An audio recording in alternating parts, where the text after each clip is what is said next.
جس انسان کا کہیں دل نہیں لگتا اور جس کو کہیں سکون نہیں ملتا تو نماز اس کے دل میں سکون اور راحت دونوں پیدا کر دیتی ہے۔ نماز کو لوگوں کو دکھانے کے لیے نہیں پڑھنا چاہیے، بلکہ اپنے اللہ تعالیٰ کی رضا کو حاصل کرنے کے لیے اور رب کائنات کی خوشی کو حاصل کرنے کے لیے نماز ادا کرنی چاہیے، اور یہ سب مسلمانوں پر فرض ہے۔ ایک مرتبہ حضرت جنید بغدادی رحمۃ اللہ علیہ اور ایک بزرگ جنگل میں جا رہے تھے کہ دوران سفر نماز کا وقت آ جاتا ہے۔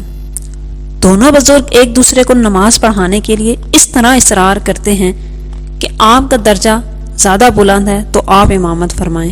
ابھی دونوں بزرگ ایک دوسرے کو امامت کے لیے راضی کر ہی رہے ہوتے ہیں کہ اسی اثنا میں ایک لکڑہارا آتا ہے، تو یہ اس لکڑہارے سے پوچھتے ہیں کہ کیا تو نماز پڑھا سکتا ہے؟ وہ لکڑہارا کہتا ہے یہ کون سا مشکل کام ہے۔ تب لکڑہارے نے فوراً لکڑیاں رکھ کر نماز پڑھانا شروع کر دی۔ دوران نماز لکڑہارے نے کسی سجدے کو بہت طویل کر دیا اور کسی سجدے میں جلدی سے سر اٹھایا۔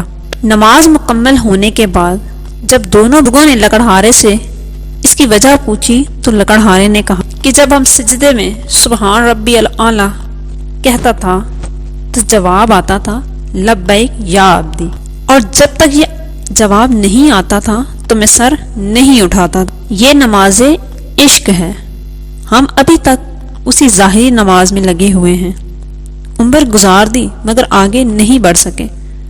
جہاں سے نماز کی ابتدا کی تھی وہی نماز کی انتہا پر ہیں، جبکہ حدیث شریف میں آتا ہے کہ مومن کا کسی مقام پر رک جانا حرام ہے۔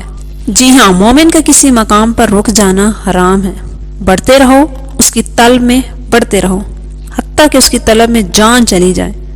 اگر اس کی طلب میں جان جائے گی تو ہم شہیدوں میں شمار کیے جائیں گے۔ چینل پر نئے ہیں تو چینل کو ضرور سبسکرائب کیجیے گا، ویڈیو کو لائک اینڈ شیئر ضرور کیجیے۔